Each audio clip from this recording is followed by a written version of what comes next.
Iyi ni radiyo ry'Amerika ivugira Washington DC mu Kirundi n'Ikinyarwanda.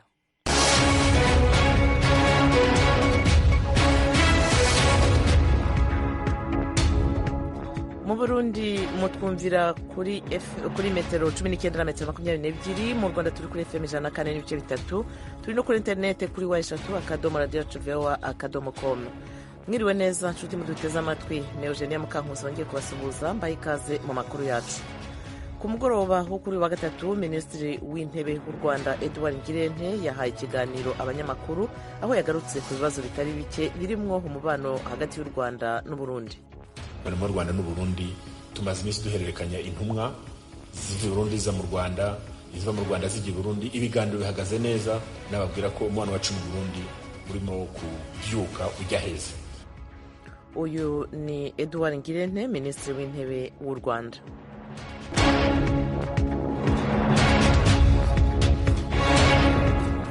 I Kigali mu Rwanda hateraniye inama yiga ku bibazo bibangamiye umutekano muri Afurika.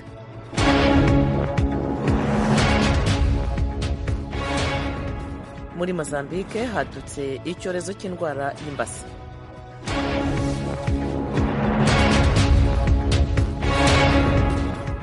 Ayo makuru hamwe n'andi twabateguriye ni mu kanya ku buryo burambuye, ntimujye kure.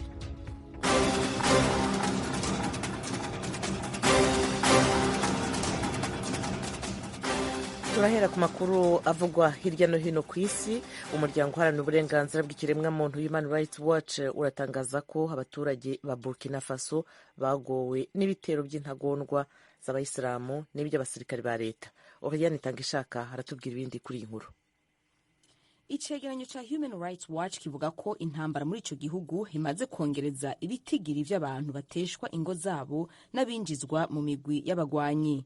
Ico cegeranyo kivuga kandi ko iyongerekana ry'ibitero ririmwo ugufata abantu ku nguvu, no kuvuga amabi afatiye ku gitsina n'isahurwa ry'ibintu.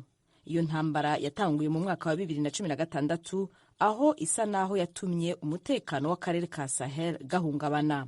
Hamaze kwicwa abantu bashika kuri 600 hagati y'ukwezi kwa mbere n'ukwa kane muri uyu mwaka. Ivyo bikaba birenga inshuro zitatu z'ibitigiri vyari muri ayo mezi nyene mu mwaka uheze wa 2021 nk'uko bishikirizwa mu matohoza yakozwe n'ishirahamwe Armed Conflict Location and Events Data Project.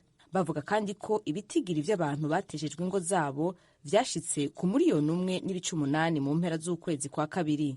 Ivyo bitigiri vyaduze inshuro 4 kwijana ugereranyije no mu kwezi kwa mbere.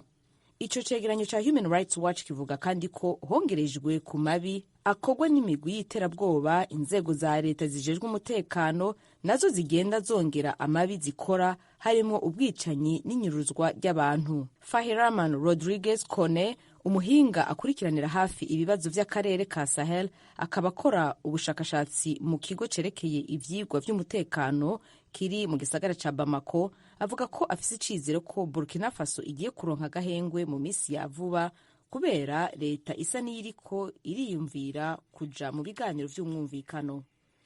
Uyu munsi Uburusiya bwatangaje ko bukoresha intwaro z'ubwoko bushyashya zihanura indege zitagira umuderevu mu ntambara bwagabye kuri Ukraine. Tim Ishimwe yateguriye inkuru. Uburusiya bwatangaje ibi ubwo hari intwaro kabuhariwe zaturukagayo mu buryo bw'ibanga zijyanwa mu ntambara burwanamo na Ukraine.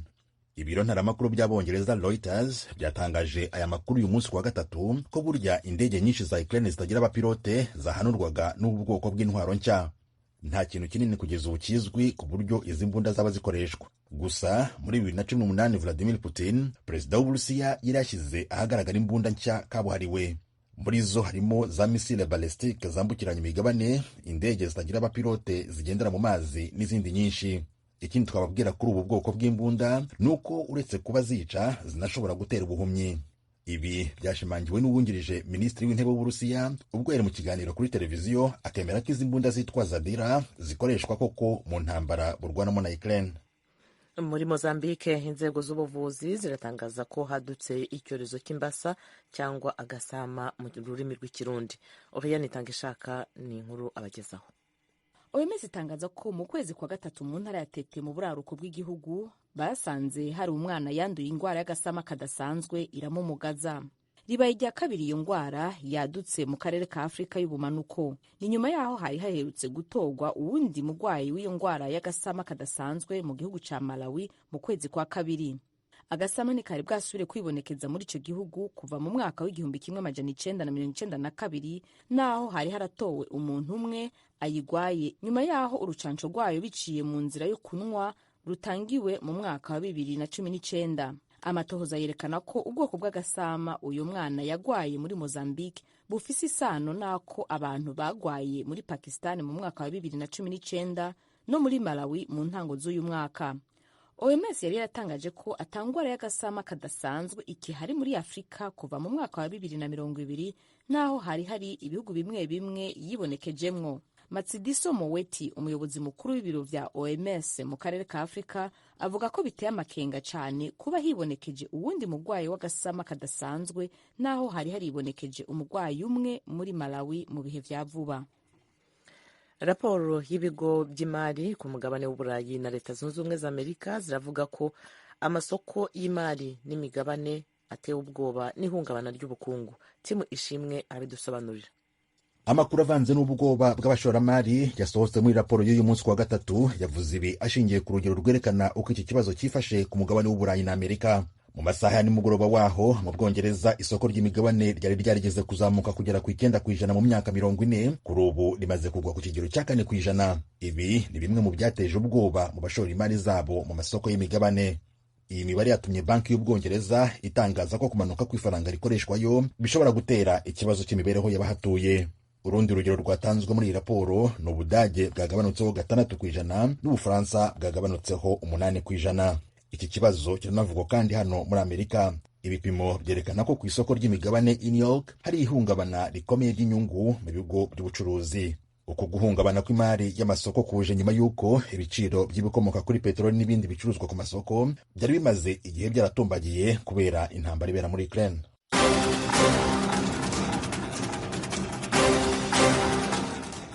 Ayo yari amwe makuru avugwa hirya no hino ku isi. Barakoze bagenzi bacu Timu Ishimwe na Oriane Tangishaka batugejejeho. Ni kuri radio yanyu Ijwi ry'Amerika i Washington DC mu Kirundi n'Ikinyarwanda. Murakurikira kandi ibiganiro byacu ku rubuga rwa internet kuri wa3.radio.voa.com. Mu kanya turajya mu karere k'ibiyaga bigari bya Afurika.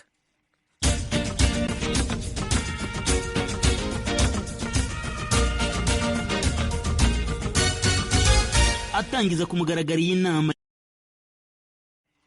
mu karere k'ibiyaga bigari bya Afurika. Duhere mu Rwanda, i Kigali. Abanyeshuri biga amasomo ya gisirikare mu Rwanda bakomoka mu bihugu 12 bya Afurika bari mu nama yiga ku bibazo bibangamiye umutekano ku mugabane wa Afurika, birimo iby'imihindagurikire y'ikirere n'iby'ubuhezanguni. Ni inkuru tubaza mugenzi wacu uri i Kigali mu Rwanda, Eric Bagira ubusa. Atangiza ku mugaragaro y'inama yiga ku bibazo by'umutekano byugarije umugabane wa Afurika, General Major Robert Murasira, Minisitiri w'Ingabo mu Rwanda, yibanze ku ngingo y'ubufatanye bw'ibihugu mu guhangana n'ibibazo byugarije umugabane wa Afurika bishobora guteza umutekano muke. Minisitiri w'Ingabo aravuga ko nta gihugu gishobora kwikemurira ibibazo by'umutekano kidafatanije n'ibindi. Mu ngingo zigera kuri 7 zibumbatiye ibibazo baganiraho zirimo ibibazo by'imihindagurikire y'ibihe byugarije umugabane wa Afurika, ibibazo by'ubuhezanguni, ibishingiye kuri demokarasi, ibibazo bishingiye ku ikoranabuhanga n'ibindi. Ku bateraniye muri iyi nama ku nshuro ya 9 bakavuga ko izababera umwanya mwiza wo kungurana ibitekerezo ku bibazo bicyugarije uyu mugabane wa Afurika. Major Binti Omar Mugua ni umusirikare mu ngabo za Kenya, yiga mu ishuri rikuru rya gisirikare hano mu Rwanda. Avuga ko amasomo amaze kuhakura ari ingirakamaro kandi azamufasha mu guhangana n'ibibazo byugarije umugabane wa Afurika. The course we have undertaken at the college has helped us. Amasomo twize kuri college yaradufashije cyane mu gihe cy'imyigire yacu. Twagize ubunararibonye buhagije, tunasangira ubumenyi twakuye ku nzobere zitandukanye. Ubu dufite ubumenyi bwo kugaragaza imbogamizi kubera ko twarebye inzego nyinshi zirebana n'ibibazo turi guhura nabyo nk'umugabane wa Afurika. Ibivugwa na Major Binti, umunyakenyakazi, ntibitandukanye cyane n'ibivugwa na Major Jacqueline Uwamahoro, umusirikare mu ngabo z'u Rwanda. Nawe avuga ko ubufatanye ari ingenzi mu guhangana n'ibibazo byugarije umugabane wa Afurika. Ubufatanye hagati y'ibihugu bufite akamaro kanini cyane kubera ko ibibazo by'umutekano muri rusange bireba ibihugu byose. Ni muri urwo rwego rero no kubikemura hakenewe ubufatanye hagati y'ibihugu bitandukanye. Rero kuba tugira amahirwe yo kwigishwa n'abarimu baturutse mu bihugu bitandukanye biduha ubushobozi bwo kumenya uko dushobora gukemura ibibazo byugarije igihugu ndetse na Afurika. Kuri Koloneli Frederic Tangayenda, umuyobozi mpuzabikorwa mu ishuri rikuru rya gisirikare mu Rwanda, yatubwiye ko kugeza amagingo aya bitakiri ngombwa ko umuturage arindwa hifashishijwe ibikoresho bicira umuriro gusa. Koloneli Tangayenda avuga ko buri kimwe basanga gishobora guhungabanya umutekano w'umuturage biba ari hame ko bagicukumbura bakamenya impamvu n'ingaruka cyagira ku muturage. Ku bwacu twumva ko nta kintu kigomba kwica umuturage. Nicyo cyatuma abantu bakora demokarasi nta muntu ubiguyemo. Ni gute habibiza cyangwa se ntibinabe nta muntu ubiguyemo. Baba ikintu cyose cyakwangiza umuturage tugikora ubushakashatsi. Ntabwo umusirikare ari ukurinda umuturage gusa akoresheje isasu. Bivuga ngo umuturage ngo akwicwa n'isasu gusa byose byamwica. Icyakwica umuturage cyose, icyakwangiza umuturage cyose tugikora ubushakashatsi tukarinda umuturage. Inshingano ya mbere y'umusirikare ni ukurinda umuturage n'ubusugire bw'igihugu. Mu ngingo zigaruka muri iyi nama harimo ingingo ya demokarasi byumvikana ko itavugwaho rumwe. Kuri Madame Louise Mushikiwabo, umunyamabanga mukuru w'umuryango mpuzamahanga w'ibihugu bivuga ururimi rw'igifaransa, ashingiye ku bindi bisobanuro by'abahanga, avuga ko demokarasi atari umwambaro wabera buri wese, ahubwo kuri we byaterwa n'uwawudoze n'uko yawudoze. Nubwo hari indangagaciro zijya kuba rusange ku ihame rya demokarasi, ntibibuza gukomeza kuyirebera mu ndorerwamo ya buri gihugu n'abagituye ndetse n'imico yabo n'uko babihisemo. Igisobanuro rusange kuri demokarasi ni ubutegetsi bushyirwaho n'abaturage bugakorera abaturage. Ku munyamabanga mukuru wa OIF agasanga hari naho bamwe bakirebera demokarasi mu migendekere y'amatora. Madamu Mushikiwabo avuga ko ibyo bidahagije kuko nko muri Afurika y'Uburengerazuba muri Burkina Faso umukuru w'igihugu uherutse guhirikwa ku butegetsi yari yaratowe n'abaturage. Agasanga ibikorwa byose mu mugambi wa demokarasi biba bigomba kujyanisha n'ibyifuzo bya rubanda. Iyi nama yiga ku bibazo by'umutekano ku mugabane wa Afurika yateguwe n'ishuri rikuru rya gisirikare mu Rwanda rifatanije na kaminuza y'u Rwanda. Abanyeshuri biga amasomo ya gisirikare bateraniyemo bakomoka mu bihugu 12 biri mu Rwanda, Kenya, Ethiopia, Uganda, Tanzania, Sudani y'Epfo, Botswana n'ibindi. Biteganijwe ko hizamara iminsi 3 uhereye kuri uyu wa gatatu. Bagira ubusa ijwi ry'Amerika i Kigali. Eric urakoze. Leta y'u Rwanda iravuga ko gufungurwa k'umupaka w'u Rwanda n'u Burundi bizaba mu gihe cya vuba nyuma y'ibiganiro bimaze iminsi bihuza impande zombi. Mugenzi wacu yarahari yateguriye iyi nkuru ni Asumta Kaboyi. Mu kiganiro yahawe abanyamakuru, Minisitiri w'Intebe w'u Rwanda Edouard Ngirente amaze gutangiza icyiciro cya kabiri cy'ikigega nzahurabukungu. Ni ikigega gifite inshingano zo gufasha inzego z'ubukungu bwazahajwe na COVID-19. Minisitiri w'Intebe yavuze ko bimwe mu bikorwa by'ubukungu bigenda bizamuka ariko ko ibiciro by'ibintu by'ibanze bikiri hejuru. Yatangaje ko Leta yatangiye gushakisha igisubizo ku buzima bukabije guhenda nko kwigomwa amwe mu mahoro y'akaga nko ku bikomoka kuri peteroli.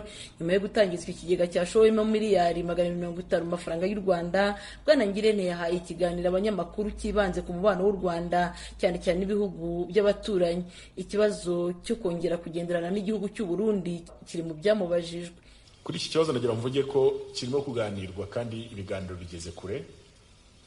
Ntabwo ndajya mu kubabwira ngo hazaho guhererekanya kanaka, nta byo guhererekanya ndi buvuge hano, ariko nagira mubwire ko iyo guverinoma ebyiri ziyemeje kuganira ikibazo irakiganira, kandi guverinoma y'u Rwanda n'u Burundi tumaze iminsi duhererekanya intumwa ziva i Burundi ziza mu Rwanda, iziva mu Rwanda zijya i Burundi. Ibiganiro bihagaze neza, nababwira ko umubano wacu n'u Burundi urimo kubyuka ujya heza. Nta details zindi ariko ndagira mubwire ko umubano wacu n'u Burundi urimo kugenda ubyuka umera neza, n'imipaka ikaba izafungurwa mu gihe cya vuba. So ikizero kirahari kandi ni icyemezo cyafashwe n'ibihugu byombi cyo kugira ngo umubano ubyuke kandi ubyuke neza. Ku bibazo by'ubuhahirane, u Rwanda rwari rusanzwe rukura ingano nyinshi mu Burusiya no muri Ukraine, ubu biri mu ntambara. Minisitiri w'Intebe Ngirente yavuze ko u Rwanda rwatangiye gutumiza ibicuruzwa by'ingano mu gihugu cya Brazil na Australia. Minisitiri w'Intebe yanongeyeho ko mu gihe cya vuba ubucuruzi hagati y'u Rwanda na Uganda buzaba bwasubukuwe. Wenda icyo ndibabwira nuko ndababwira ngo ni very soon mu gihe cyavuga, kuko ubusemba bwira ngo turi mu procedures abantu barimo kongera gusaba za license kugira ngo bazigweho, turebe ibikwiye kuza standard bifite ko ntabwo twaka ibintu bizaho ni standard turebe. Niba mu Rwanda twari importingaga amavuta ubu tukaba dusigaye wenda twikorera amavuta wenda si yo mvuze product ni ubu tukaba dusigaye tuyikorera muri iyi minsi, muri iyi myaka tumaze tuzacuzanya na Uganda. Iyo product ikaba ikorerwa mu Rwanda ubu ngubu.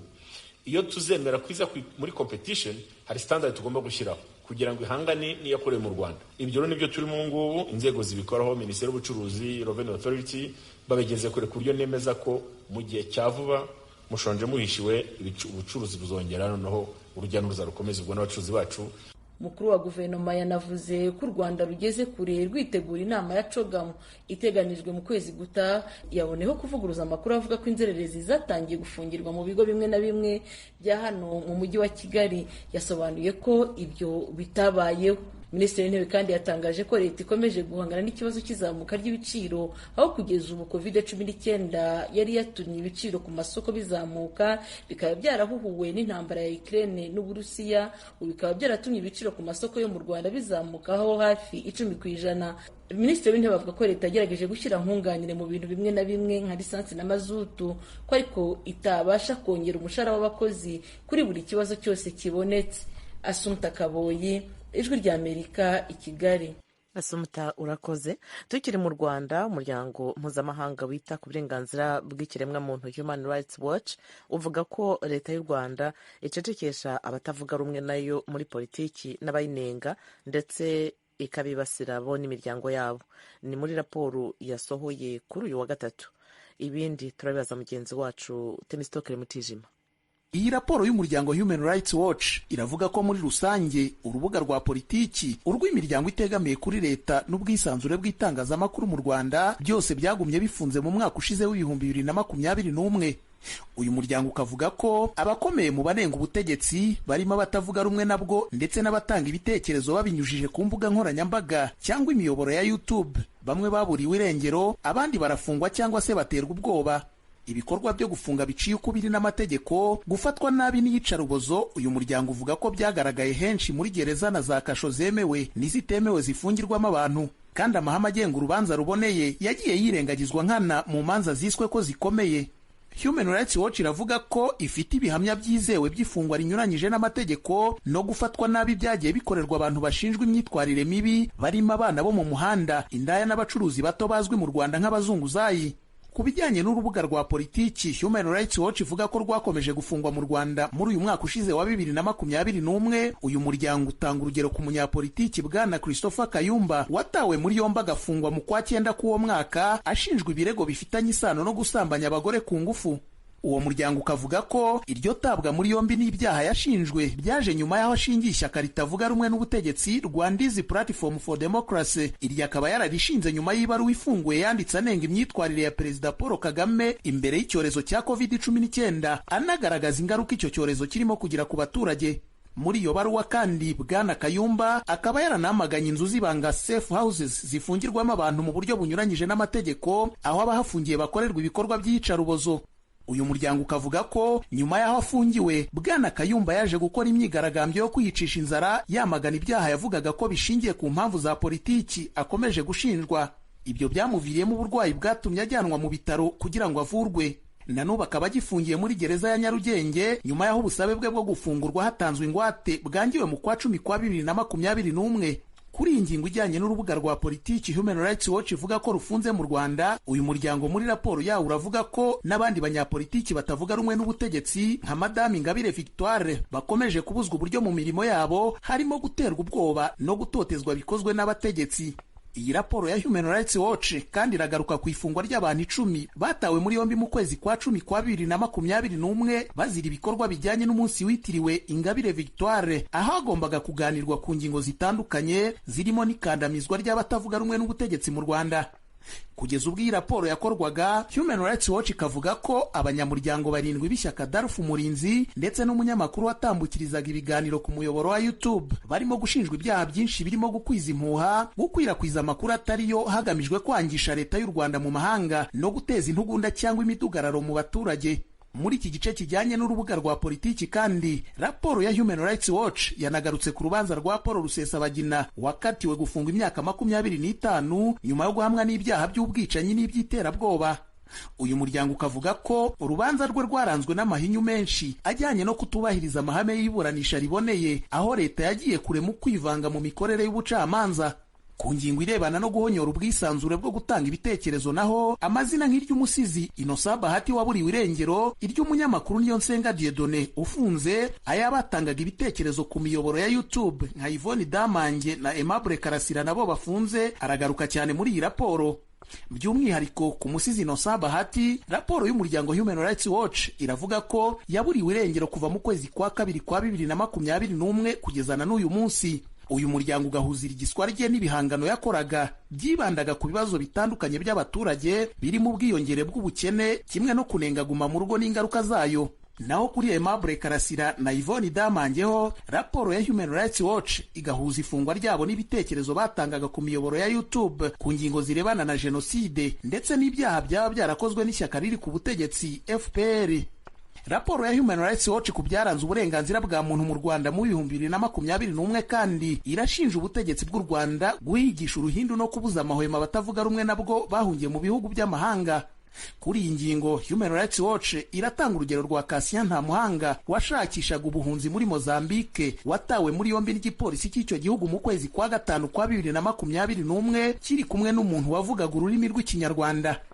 Uyu muryango uharanira uburenganzira bwa muntu ukavuga ko kuva icyo gihe kugeza n'uyu munsi nta urongera kumuca iryera. Aha muri Mozambique kandi Human Rights Watch iragaruka ku rupfu rudasobanutse rwa Revocat Karemangingo warasiwe mu murwa mukuru w'icyo gihugu Maputo mu kwezi kwa 9 kwa 2021. Uyu muryango uvuga ko nyuma y'aho u Rwanda rwohereje ingabo mu ntara ya Cabo Delgado, icyo gikorwa cyazamuye impungenge ku mutekano w'impunzi z'abanyarwanda n'abasaba ubuhunzi muri Mozambique. Ku bijyanye n'uburenganzira bw'abaryamana bahuje ibitsina naho, raporo ya Human Rights Watch ivuga ko nubwo amategeko y'u Rwanda ibyo atabifata nk'icyaha, ariko bene abo bantu mu Rwanda bakorerwa ihezwa. Uwo muryango ukavuga ko mu mwaka w'2021 ubwawo wikoreye amaperereza ku buryo abategetsi bafungiye abantu 9 baryamana bahuje ibitsina mu kigo cy'inzererezi cya Gikondo mu mujyi wa Kigali. Aho Gikondo abo bavuze ko abapolisi n'abandi barinzi b'icyo kigo babashinja kuba inzererezi, abajura cyangwa se abanyarugomo. Ku bijyanye n'imyitwarire y'ubutegetsi mu gihe cy'icyorezo cya COVID-19, raporo ya Human Rights Watch ivuga ko mu mwaka w'2021 igipolisi cyagiye gifata kigafunga mu buryo bunyuranyije n'amategeko ababarirwa mu bihumbi bazira kutubahiriza amabwiriza yo kurwanya COVID-19, aho benshi bafungirwaga mu masitade. Inama y'abakuru b'ibihugu bivuga ururimi rw'icyongereza ya CHOGM yasubitswe mu 2020 no mu 2021 kubera icyorezo cya COVID-19. Human Rights Watch ivuga ko nayo yagiye ituma hari abantu benshi biganjemo abakene n'abandi bahejwe inyuma bafungirwa mu kigo cya Gikondo mbere y'ukwa gatandatu kwa 2021 igihe iyo nama yagombaga kubera. Abo ngo nyuma yo kurekurwa bakaba baravuze ko igipolisi cyababwiye ko kitifuza kubabona mu mihanda ubwo iyo nama izabiba. Urakoze Temistokle Mutijima kuri iyo nkuru. Radio Ijwi ry'Amerika i Washington DC mu Kirundi n'Ikinyarwanda. Radio yanyu banywanyi hibategurira ikiganiro muri sanga cyane cyane buri munsi. Ni ikiganiro rero tumira abatumirwa bakavuga ku bibazo bitandukanye. Ikiganiro cy'ejo kizayoborwa na Diane Ninahazwe. Diane, uratwumva? Ego ejo nyinshi twiriwe neza, nawe urakomeye? Ego ndakomeye, twe ndabategurira muri sanga y'ejo. Iyo duhishiye ikize? Urumvise ibyo Temistokle ahejeje kuvuga ku Rwanda. Mu Burundi naho nyene Human Rights Watch yasohoye raporo nk'iyo mwavyumse mu nkuru ya Erojo wirika neza. Hari impande rero zemera ibiri muri iyo raporo ya Human Rights Watch, hari impande zitemera ibiri muri iyo raporo. Hari na leta y'u Burundi ivuga ko idashaka kugira na kimwe ivuze kuri iyo raporo ku ruhande rw'u Burundi. Leta y'u Burundi nagerageje kurondera abatandukanye bavuga ko badashobora kwitabira ico kiganiro no muri CNDH, bambare ko atamanya bafite. Ariko rero jo muri sanga nzobatumirira impande zibiri, uruhande rw'abemera ibiri muri iyo raporo n'uruhande rw'abatavyemera. Hama rero twumve ivyumviro vyabo bitandukanye, umwe wese ahashingira mu kuvuga ico yemera canke mu kuvuga ico ahakana. Yego, ubwo rero abakunzi b'Ijwi ry'Amerika reka tubararike icyo kiganiro ntikizabacike. tugarutse rero kuri icyo kibazo Diane yaravuze, hari abashobora kuba batakurikiye iyo nkuru, nagira ngo twongere tuyibumvishe. Ni uburenganzira bwa muntu mu Burundi. Human Rights Watch yerekana ko inzego z'umutekano z'u Burundi n'imitwe yitwaje intwaro ikomeza guhohotera uburenganzira bw'abaturage. Reka inkuru irambuye rero tuyibaze Eroje Burikaneza uri Nairobi muri Kenya. Abagizwa kuba barishe baratoteza ababorezi gufa bongera bafungira ubusa batavuganwa n'ubutegetsi n'abakozi b'iperereza, abapolisi hamwe n'urwaruka rw'umugambwe uri ku butegetsi mbonerakure. Turetse abari mu migambwe itavuganwa n'uri ku butegetsi, ishirahamwe Human Rights Watch rinamenyesha ko hari n'uwundi murwi w'abantu wibasiwe n'ayo mabi, abantu bikekwa kuba bakorana n'imirwi yitwaje ibirwanisho. Iryo shirahamwe rifite icicaro muri Leta zunze ubumwe za Amerika ryemeza ko abategetsi b'u Burundi mu kurwanya abantu n'imirwi yitwaje ibirwanisho bateye abasivile canke abagize inzego z'umutekano bashizemwo inguvu zirengeje, ntivyabarwa nabi kujaniranya, kandi berekana ugushaka guke mu gushengeza imbere y'intahe abakoze ayo mabi. Kubwa Human Rights Watch ivyo nuko biba, kandi iryo shirahamwe ryariboneye ryongera ritohoza risangana ukuri. Amashusho ya video abonekamwo abasirikare n'abapolisi bigamba ko bazimanganirije abantu ubuzima. Human Rights Watch yemeza ko batari bake mu vyabona bayibwiye ko hari abantu bafungiwe mu bibanza bitazwi, abandi bakisanga mu busho bw'iperereza batazi ico bazira. Ku buryo bwagaragaye iryo shirahamwe rihanira agateka ka kiremwa muntu ritangaza ko mu myaka 2 iheze inkengera z'uruzi Rusizi rugabura Repubulika Iharanira Demokarasi ya Kongo n'Uburundi zahindutse nk'akaburi gafubwamwo abantu kubera hadasiba gutorwa ibiziga. Ijwi ry'Amerika ryashatse kumenya niba ibi Human Rights Watch ibifitiye ivyemezo, maze ryakura Clementine Domontoye, umushakashatsi yakora ku bibazo vy'Uburundi n'u Rwanda muri iryo shirahamwe. Nos rapports sont constitués de cas documentés. Raporo zacu zishingira ku bintu twatohoje, bivanye n'ukuntu amatohoza yigenga agoye uyu munsi. Bishoboka ko ibyo twamenye ari bike cyane. Twarandikiye abategetsi kugira abagira ico bavuze n'ingingo bafata, ariko nta nyishu twarose. Niko yabwiye Ijwi ry'Amerika. Ayo makenga Cheikh niko yagize umukuru w'ishirahamwe ry'igiteka arayemeza. Muri raporo y'umwaka iryo shirahamwe ry'abarundi rihani agateka kazina muntu rimenyesha ko abantu bishwe barenga 150 mu kiringo c'umwaka, hatavuzwe ababuriwe irengero n'abafungiwe ubusa. Ishirahamwe ry'igiteka ryashoboye gutohoza ku bantu 154 bishwe, haba abantu 52 banyurujwe amazima yongo, 89 baragirirwa ivyafurambi, 124 barahohoterwa, imwe twita torture. Ariko umukuru w'ishirahamwe Foricon F rimwe mu yakorera mu ntara zose zigize Uburundi ntarya umunwa. Kubwiwe ikicegeranyo gishingiye ku nyungu za politike. Jean Hakizimana kuniko yabisiguriye Ijwi ry'Amerika. Mbere tukavuga ko ari cegeranyo kibabaje. Ni cegeranyo by'ukuri ubona ko twovuga ko kirimo politike. Ibi tukavuga nk'ishirahamwe rihana agatakaza muntu mu gihugu. Turemeza ko agatakaza muntu no munsi tuvugana kateye intambwe. Mbere na leta ihari urabona ko ifise ishaka ryo gutsimbataza agatakaza muntu. Hama tukibagira kuvuga ko kwama tubona hari abahanwa bagiriza ibyaha byo guhotera abandi. Na Domonto yabwiye Ijwi ry'Amerika ko hari abakoze amabi babujijwe kubikomeza mugabo batigeze bahanwa. Un des plus grands défis au Burundi aujourd'hui reste l'impunité. Intambamyi nini hari mu Burundi ni ukudahana. Mu gihe abakora amabi badahanwa, bizogorana kubona impinduka z'ukuri mu Burundi. Abantu twavugishije ntibajya umunwa, benshi baraca abana n'ababahohoteye. Naho rimwe na rimwe abategetsi babujije amabi bagarukirije aho, ababikoze baracidegembya bakajya umutima abo bagiriye nabi. Hakizimana arongoye Foricon F atangazwa no kubona amashirahamwe nka Rwiwe abakorera amatohoza hanze batayagisha inama. Ntiyaza ko rero mu gihe boza baratubaza twobabwire ukuri kubiriko biraba mu gihugu. Rero tukarangiza dushimira leta ku ntambwe yateye, tugahamagara amashirahamwe mpuzamakungu kuza arabaza by'ukuri amashirahamwe azwi. Ntihavuge ngo baravuga n'amashirahamwe ngo hari n'agatakaza muntu mu gihugu atazwi. Birashoboka zikaba ari nyandiko muga duhamagarira amashirahamwe mpuzamakungu kuza aravugana n'amashirahamwe ari ku rubuga kandi hari n'agatakaza muntu adahengamye. Umushakashatsi muri Human Rights Watch ku bibazo by'Uburundi n'u Rwanda asanga abategetsi babishatse byokoroha guhagarika amabakorwa. Les autorités sont entièrement en mesure de mettre abategetsi barashoboye cyane guhagarika ayo mabi, bisaba gusa kwiyamiriza amabi akorwa n'imbonerakure, abajeje umutekano, gutegeka ko ibyo bikorwa bihagarara, gukora amatohoza yigenga no gushengeza abakora amabi. Ijwi ry'Amerika ryashatse kumenya ico leta y'u Burundi ivuga kuri kino cegeranyo, maze rihamagara umuvugizi wayo Prosper Ntarwamiye ku murongo wa telefone. Muri make yagize ati ntaco tuvuga kuri iyo raporo. Human Rights Watch muri iyo raporo yagaye cyane ibikorwa by'imirwi yitwaje ibirwanisho maze isaba kureka kugira ibitero ku basivile n'inzego z'umutekano, ikemeza ko ivyo bikorwa biri mu bibangamira agateka ka kiremwamuntu mu Burundi. Leta iryo shirahamwe rihamagarira gushengeza mu butungane Eroje Wirikaneza, urakoze cyane kuri iyi nkuru, ari naho dusoreje ibiganiro byacu. Mwakoze mwese abadukurikiye, mugire umugoroba mwiza.